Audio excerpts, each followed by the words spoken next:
जोहार। आदिवासी दुनिया में आपका स्वागत है। ये ना है समाचार, ये है जनता के विचार और मैं हूं आपके साथ गायत्री शर्मा।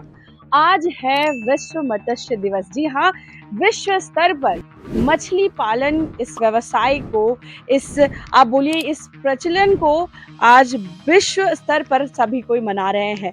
जिस तरह से मछली पालना एक रोजगार है, सही कहीं ना कहीं बहुत सारी जातियां मछली की हो या फिर जलाशयों को किस तरह से बचाया जाए, जिस तरह से दूषित हो रहे हैं, इन तमाम चीज़ें एक घेरे में आ जाती है। आज हम आप मेरे पीछे के बोर्ड देख सकते हैं, मत्स्य अनुसंधान केंद्र में आप पहुँचे हैं, जहाँ पर तमाम मत्स्य पालन करने वाले हमारे भाई और बहन एकत्र हुए हैं और उन्हें इस मत्स्य किसान प्रशिक्षण केंद्र के द्वारा उन्हें बहुत सारी चीज़ों से अवगत कराया जा रहा है, चाहे वो सरकार की परियोजनाएँ ही क्यों ना हो, चाहे हमारे आस-पास जितने भी जलाशय हैं, उनकी उनसे मिलने वाली नदियों को किस तरह से ब्लॉकेज किया जा रहा है या उनके जल स्रोत को किस तरह से ब्लॉक किया जा रहा है, इन पर उनका ध्यान आकृष्ट करना हो।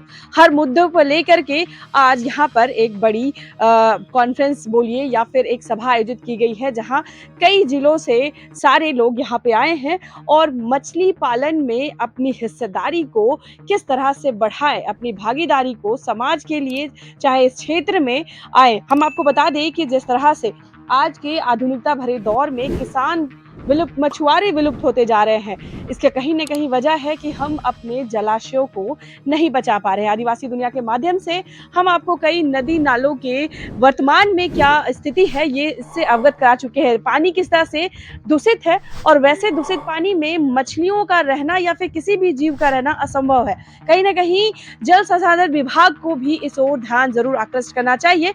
मत्स्य अनुसंधान विभाग मछलियों की प्रजातियों को बचाने के लिए, एक वक्त था जब झारखंड में कई किलो की मछलियां मिलती थी, चाहे हटिया डैम की बात करें, धुरवा डैम की बात करें या यहाँ के जलाशयों की बात करें, लेकिन अब वो वक्त देखने को नहीं मिल रहा है।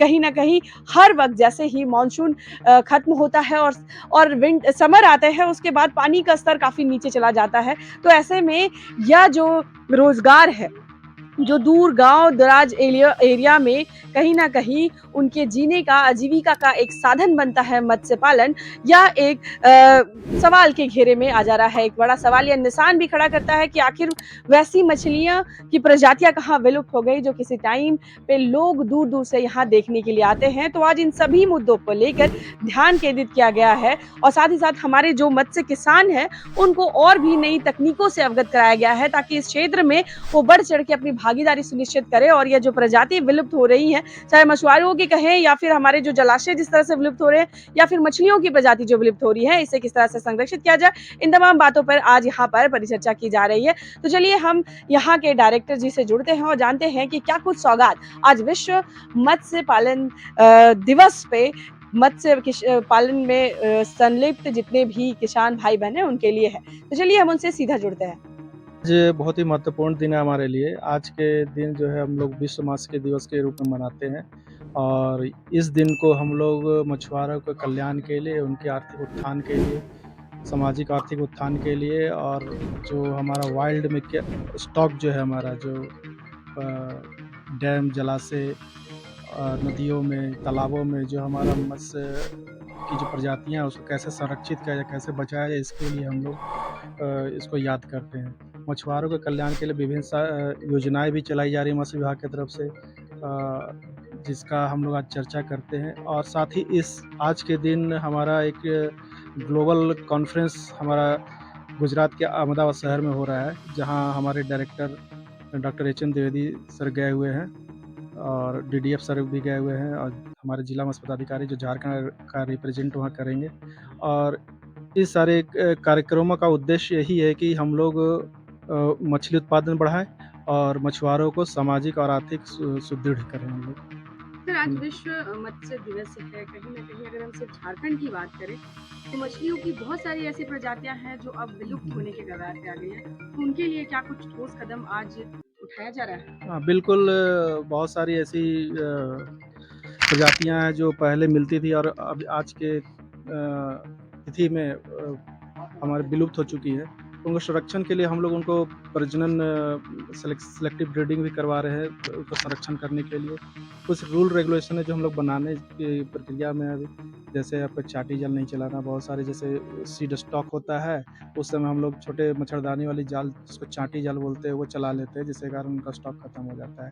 साथ-साथ ब्रीडिंग के समय नियम है कि वो जो 15 जून से 15 अगस्त तक हम जो है मछलियों, जो ग्रेविड मछलियाँ हैं, उनको हम लोग नहीं पकड़ेंगे। तो ये सब जो नीति है, निर्धारण किया गया है, इन सब के चलते हम लोग मछलियों को संरक्षित करते हैं। लेकिन इसके साथ-साथ बहुत सारी ऐसी चीज़ें हैं, जैसे फैक्ट्री का जो प्रदूषण है, नदी-नाले जो प्रदूषित हो रहे हैं, उसके चलते हमारा वाइल्ड स्टॉक हमारा खत्म हो रहा है। तो इस पर भी लोगों को जागरूक होना पड़ेगा, समझना पड़ेगा और मत्स्य संरक्षण पे ध्यान देना पड़ेगा। जो विश्व स्तर पे यह दिवस आज मनाया जा रहा है, तो इससे जुड़े लोग, जिन्हें मत्स्य किसान हम बोल रहे हैं, क्या उनके लिए आज कुछ खास दिन रहेगा? कोई ऐसी सौगात, कोई ऐसी परियोजना जिनका लाभ अ, उठा सके वो? बिल्कुल, आज के दिन जो बेहतर जो कार्य किए हैं, उनको हम लोग सम्मानित कर रहे हैं, उनको हम लोग मोमेंटो देंगे, सर्टिफ़िकेट वितरण करेंगे और प्रशस्ति पत्र देकर हम उनको सम्मानित करने जा रहे हैं। और हमारे लिए जो विभिन्न योजनाएँ जो संचालित हैं, उनके माध्यम से हम उनको अनुदान स्वरूप जो है, जैसे पिकअप वैन आप देख रहे होंगे रखा हुआ है। एक फार्मर्स को आप बत्तख सा मछली पालन जो है, वो उसका एक अनुदान की एक यूनिट हम लोग देने जा रहे हैं उसमें। कुछ किसानों को, जैसे गेतल सूद के हैं, कुछ किसान आए हुए हैं, उनको हम केज देने जा रहे हैं प्रधानमंत्री मत्स्य संपदा योजना अंतर्गत। तो इस तरह से हम उनको करीब लाखों रुपए की जो है परिसंपत्तियों का हम लोग वितरण करने जा रहे हैं अभी आज एक के बार दिन परिचय में। बता दीजिए। मैं मुख्य अनुदेशक प्रशांत कुमार दीपक, मत्स्य किसान प्रशिक्षण केंद्र। जैसा कि डायरेक्टर सर ने बताया कि किस तरह की परियोजनाएं मत्स्य किसान प्रशिक्षण केंद्र द्वारा मत्स्य किसानों को दिया जा रहा है, और जिस तरह से नई सौगात सरकार, चाहे राज्य स्तर पे हो या फिर केंद्र स्तर पे हो, इस तरह के जलाशयों को बचाने, साथ ही साथ मछली की प्रजातियों को संरक्षित करने के लिए लगातार मुहिम छेड़ी गई है, और कई बड़ी संख्या में उन्हें कुछ सामग्रियां भी दी गई है, जिससे आगे चलकर इस क्षेत्र में और भी विकास हो। मेरे पीछे जो तालाब है, जिस पर यह वही तालाब है जो धुरवा शालीमार स्थित है, और यहाँ पर तरह तरह की मछलियों का पालन होता है। हालांकि इस डैम में अभी कुछ कल छठ भी मनाया गया है, लेकिन उसके बाद भी तालाब की स्थिति काफी स्वच्छ नजर आ रही है। क्यों? इसके पीछे की वजह यह है कि इसमें मछलियों का पालन होता है, तो किसी भी तरह की फूल सामग्री या कोई भी हानिकारक चीज प्लास्टिक को जलाशयों में ना फेंके, कहीं ये उनके जीवन पर सीधा असर करता है और साथ ही साथ पानी को भी प्रदूषित करता है और उनके जीवन को समाप्त भी कर सकता है। तो इन तमाम बारीकियों से आज या विश्व मत्स्य दिवस के अवसर पर सभी प्रशिक्षण केंद्रों में विश्व स्तर पर इस तरह के जागरूकता के प्रोग्राम चलाए जा रहे हैं, उनमें बताया जा रहा है। तो इसी तरह की खबरों के लिए आप देखते रहिए आदिवासी दुनिया, और मैं हूं आपके साथ गायत्री शर्मा।